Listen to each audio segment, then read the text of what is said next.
السلام علیکم ورحمۃ اللہ وبرکاتہ۔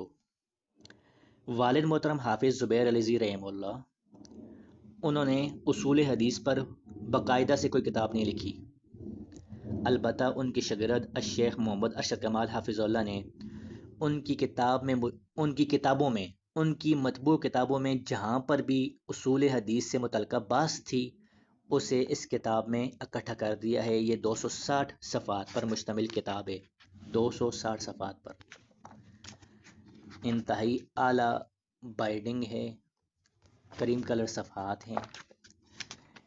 اس کی فقہی ترتیب الشیخ محمد ارشد کمال حافظ اللہ نے دی ہے، اس کی فہرست دیکھیں۔ سب سے پہلے حدیث کی حجیت پر ایک مکمل باب ہے، پھر منکرین حدیث کے جواب میں ایک مکمل باب ہے کہ حدیثیں کب سے جو ہے نا محدثین نے لکھنا شروع کی، پھر اصطلاحات حدیث پر ایک بہت ہی تفصیلی بحث ہے۔ مرفوع حدیث کون سی حدیث ہوتی ہے، سابقہ اثر کیا ہوتا ہے، خبر روایت کیا ہوتی ہے، اس سلسلے میں کافی مفید بحثیں ہیں۔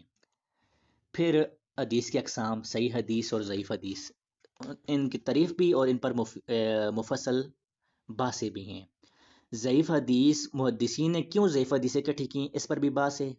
ضعیف حدیث کی اقسام یعنی مرسل، یہ بھی ضعیف حدیث کی قسم ہے، منقطع بھی ضعیف حدیث کی قسم ہے، اور حسن لغیری، مروجہ حسن لغیری پر مفید مباحث ہیں۔ اور شاذ حدیث کون سی ہوتی ہے اس کی تعریف بھی اور اس پر بھی مباحث ہیں۔ اس کے علاوہ مجہول راوی کون سا ہوتا ہے، ضمنی توثیق سے کیا مراد ہے، امام ابو داؤد سجستانی کسی حدیث پر خاموشی اختیار کریں تو اسے کیا وہ حجت ہوتی ہے یا نہیں ہوتی، اس طرح کی مفید مباحث اس باب میں آپ کو مل جائیں گی۔ سب سے اہم مسئلہ سکہ کی زیادت، اس پر بھی تفصیلی مباحث ہیں۔ پھر تدلیس کے مسئلہ پر تو بہت زیادہ مفید اور تفصیلی مباحث ہیں۔ تدلیس کی اقسام ہیں، تدلیس پر مدلسین پر تفصیلی بحثیں ہیں۔ اس کے علاوہ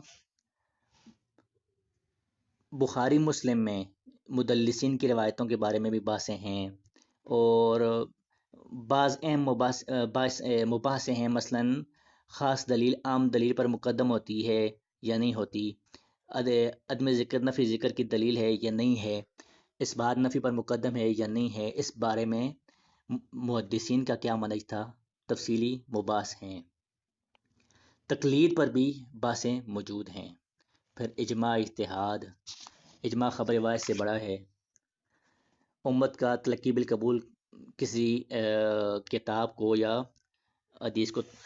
حدیث متواتر ہو، اس بارے میں بھی بحثیں ہیں۔ پھر مشکات المصابیح کے مصنف کا منہج کیا تھا وغیرہ، سند کیا ہوتی ہے، سند سے مراد کیا ہے۔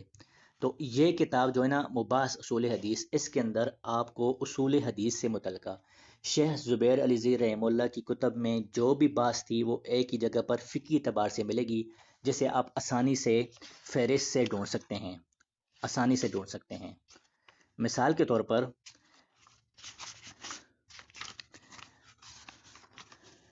39 نمبر صفحہ پر صحیح حدیث کی تعریف ہے۔ صحیح حدیث کی تعریف یہ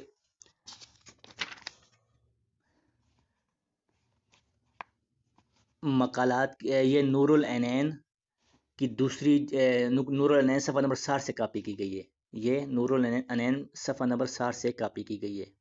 بڑی بریکٹوں میں شیخ زبیر علیزی رحمہ اللہ کی کتاب کا حوالہ ہے۔ اب یہ جو سیکشن تھا یہ مقالات کی دوسری جلد صفحہ نمبر 269 سے کاپی کیا گیا ہے۔ پھر یہ جو تعریف تھی صحیح حدیث کے بارے میں، یہ مقالات کی دوسری جلد صفحہ نمبر 267 سے کاپی کیا گیا ہے۔ یہ جو تعریف تھی، ہم اپنی مرضی کی روایت کو صحیح، مرضی کے خلاف روایت کو ضعیف نہیں کہتے، یہ دین میں تقلید کا مسئلہ سے کاپی کیا گیا ہے۔ یعنی جو بھی حوالہ اس کتاب کے اندر کاپی کیا گیا ہے اس کے ساتھ بڑی بریکٹوں میں آپ کو شیخ زبیر علیزی رحمہ اللہ کی کتاب کا حوالہ اور صفحہ نمبر بھی ملے گا، اور یہ سب کی سب جو ہے نا شیخ زبیر علیزی رحمہ اللہ کی کتابوں سے اکٹھے کیے گئے ہیں، اصول حدیث سے متعلقہ مباحثیں ہیں۔ السلام علیکم ورحمۃ اللہ وبرکاتہ۔